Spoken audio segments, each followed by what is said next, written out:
Hello friends, welcome back to channel महापुरुषों की बातें। सत्संग सबको प्यार भरी राधा स्वामी। आइए सुनते हैं कुछ प्रेरणादायक वचन। ये वचन राधा स्वामी सत्संग व्यास द्वारा प्रकाशित पुस्तक संतमत प्रकाश भाग 1 में से लिए गए हैं। इस पुस्तक के पेज नंबर 140 पर हजूर महाराज बाबा सावंत सिंह जी फरमाते हैं, जिस तरह कंगाल आदमी पैसा पैसा मांग कर दौलत जमा करता है, वह हर वक्त गिनती करता रहता है, आज इतने रुपए हो गए, कल इतने हो जाएंगे। वह रात दिन इसी में लगा रहता है, सोते जागते उसे रुपए का फिक्र है। इसी तरह हमें हर वक्त मालिक के नाम की फ़िक्र करनी चाहिए। शिकारी जंगल में जाकर एक किस्म का बाजा बजाते हैं। जंगल के हिरन उस बाजे पर मस्त हो जाते हैं और शिकारी उनको पकड़ लेते हैं। कहते हैं, जिस तरह यह हिरन जानता है कि मुझे पकड़ लेंगे, मगर वह बेचारा बेबस होकर बाजे पर मुंह रख देता है।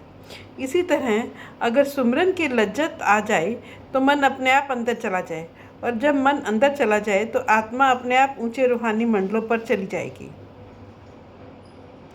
पतंगा जब दीपक की ज्योत को देखता है, बेकाबू हो जाता है। प्रेम से वह दीपक की ओर चला जाता है। वह जल जाता है मगर पीछे नहीं हटता। इसी तरह अभ्यासी का धर्म है कि चाहे गरीब रहे, चाहे अमीर रहे, बीमार रहे, तंदुरुस्त रहे, सोते जागते उठते बैठते हर वक्त मालिक का सुमिरन करे। भृंगी एक कीड़ा होता है। वह बाहर से कीड़ा लाकर उसे अपनी अटेंशन या तवज्जो देता है। अगर वह अटेंशन ले ले तो भृंगी बन जाता है, फिर भृंगी उसे साथ ले जाता है। इसी तरह यदि आप मालिक का नाम का सुमिरन करो तो मालिक में समा जाओगे, मालिक का रूप हो जाओगे। जो खुदा के नूर में मिल जाता है वह इंसान नहीं बल्कि नूर ही हो जाता है। जिसका ध्यान करोगे उसका रूप हो जाओगे। हजरत बायजीद बस्तामी भी खुदा की याद में अपने आप को इतना भूल गया, जब उन्होंने अपने अंदर झांका तो सिवाय खुदा के कुछ नज़र नहीं आया। इसलिए मस्ती के आलम में कह उठे, मन खुदायम मन खुदायम मन खुदा, कि मैं खुदा हूँ, मैं खुदा हूँ। मुरीद अर्थात शिष्य भी पास बैठे थे। जब उन्होंने यह कलाम सुना तो मन में कहने लगे, आज हमारे पीर को क्या हो गया है जो ऐसी बातें कर रहे हैं। जब उनको अपने पीर के साथ बातें करने का मौका मिला तो कहा, या हजरत, आप तो कहते थे कि खुदा देह में नहीं आता, मगर अब आप कह रहे हो कि मैं ही खुदा हूँ। क्या आप देह नहीं हो? बायजीद ने कहा, यह बात किसी और ने कही होगी, मैंने नहीं कही। अगर मैं अब कहूँ तो तुम शरीयत में जो सज़ा मुकर्रर हो वो दे देना। मुरीदों ने कहा, बहुत अच्छा। 4-5 दिन बीत गए। पीर जी ने फिर वही खेल रचाया और कहा, मन खुदायम मन खुदायम मन खुदा। जब मुरीदों ने सुना तो उठ दौड़े और तलवार, छुरी आदि हथियारों से उनका कत्ल करना चाहा। मसनवी में लिखा है, जिन मुरीदों ने सिर पर वार किया उनके अपने सिर कट गए, जिन्होंने हाथों पर वार किया उनके अपने हाथ कट गए। बात क्या थी? जिसने पीर का जो अंग काटना चाहा उसका अपना वही अंग कट गया। और पीर जी मस्त हाथी की तरह झूमते हुए कहते रहे, मन खुदायम मन खुदायम मन खुदा।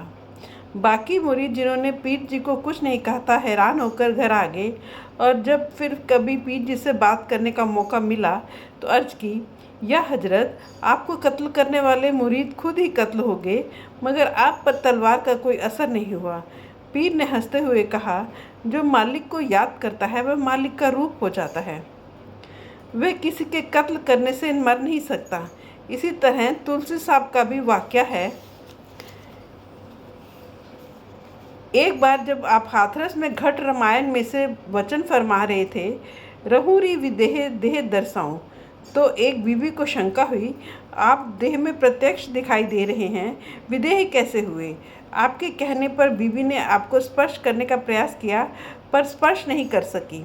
आपने फरमाया, अरे माया की गुलाम, तू क्या जाने संतों की बात।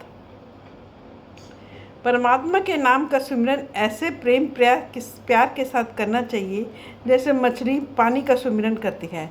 अगर पानी से मछली को अलग कर दिया जाए तो वह 1 मिनट में मर जाएगी। इसी तरह हमें ऐसा सुमिरन करना चाहिए, अगर मालिक के नाम से अलग हो जाएं तो मर जाएं। जब सुमिरन की लज्जत आ जाए फिर उसे बाहर प्रकट करने की ज़रूरत नहीं, क्योंकि यह ऊंची से ऊंची दौलत है।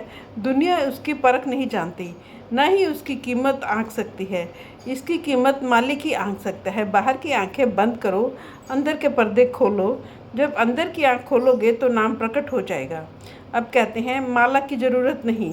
अगर हाथ माला फेरता रहा तो ख्याल किस तरह अंदर जाएगा? अंदर ख्याल ना गया तो कुछ ना बना। मन की माला बनाओ, काठ की माला की ज़रूरत नहीं। जब मन हर वक्त सुमिरन करेगा, अंदर पर्दा खुल जाएगा, एकाग्रता हो जाएगी। कबीर साहब कहते हैं, माला फेरते फेरते सारी उम्र बीत गई, परंतु कुछ भी ना बना। न आत्मा अंदर गई, न पर्दा खुला, न शांति आई। यह काठ का मन का फेंक दो, मन का फेरो, रूह अंदर चली जाएगी। नाम का सुमिरन करने से हाथ पैर सो जाते हैं, यहाँ तक कि सारे शरीर की चेतन सत्ता सिमटकर आंखों के पीछे आ जाती है। जब अंदर पर्दा खुलेगा तो रूह मस्त होकर टिक जाएगी। पहले सूरज चंद्रमा नजर आएंगे, फिर धुन आएगी। यह तो कुदरती अजप्पा जाप है, जपने की ज़रूरत नहीं। तुम अपना ख्याल उसके साथ लगा लो, उसमें अपनी सूरत जोड़ दो। कहते हैं, सुमिरन प्रेम, प्यार और मोहब्बत का विषय है। यदि माला फेरने से परमात्मा मिलता तो एक कुएं की जो रहट चल रही है, यह भी तो माला है, मगर इसका कोई फ़ायदा नहीं। इसी तरह चीन देश के लोगों ने एक यंत्र तैयार किया है। उसे एक चक्कर दो, 1000 चक्कर खाता है। यह वे एक मंत्र लिखकर उसमें डाल देते हैं। जो मंदिर गया, 2 चक्कर दिए, 2000 जाप हो गए। वह 2000 नाम जप कर चला गया। यह तो कुछ भी नहीं है। यदि सुमिरन करने की यही युक्ति है तो इससे शांति आनी चाहिए, मगर इससे शांति नहीं आती। कई लोग राम नाम लिखकर आटे की गोली बनाकर पानी में डालते हैं। उनसे पूछो, राम तो आपके अंदर है, अंदर कभी नहीं गए तो राम किस प्रकार मिले? पूर्विया हमेशा स्नान करते हैं। एक बार एक पूर्विया काबुल गया, वहाँ सर्दी होती है। अब नदी में स्नान करने गया तो स्नान करने को मन ना माना। एक कंकर उठा लिया और नदी में फेंक कर कहता है, कंकर स्नान सुमंकर स्नान। यह कहकर वापस आ गया। राह में एक और पूर्विया मिला। उसने पूछा, स्नान कर आए? पहले ने पूरा हाल सुनाकर कहा, कंकर स्नान सुमंकर स्नान। इस पर दूसरा उसके गले मिलकर कहता है, तोर स्नान सो मोर स्नान। यह सब मन का धोखा है। सुमिरन या नेम में धोखा नहीं होना चाहिए।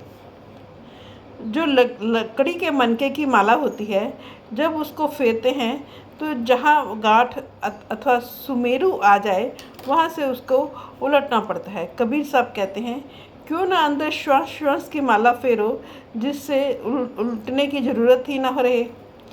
जिस वक्त मैं माला को पकड़कर फेरने लगा तो वह मेरे से लड़ पड़ी। कहने लगी, मुझे किस लिए फेर रहे हो?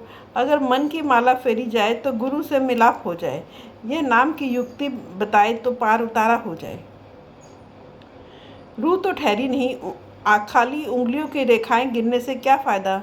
आप हाथ से उंगलियां गिन रहे हो, मन कहीं और गया हुआ है, इसका कोई फ़ायदा नहीं। मन के एकाग्र होने पर मालिक मिल सकता था, परंतु मन निर्मल हुआ नहीं, एकाग्रता कैसे हो? ऐसे सुमिरन का कोई लाभ नहीं है। हमारा नाता तो परमात्मा से है, हमें तो परमात्मा का नाम जपना है। लोगों को दिखाने से क्या फ़ायदा? परमेश्वर जानता है कि हम कितना सुमिरन करते हैं। Thank you.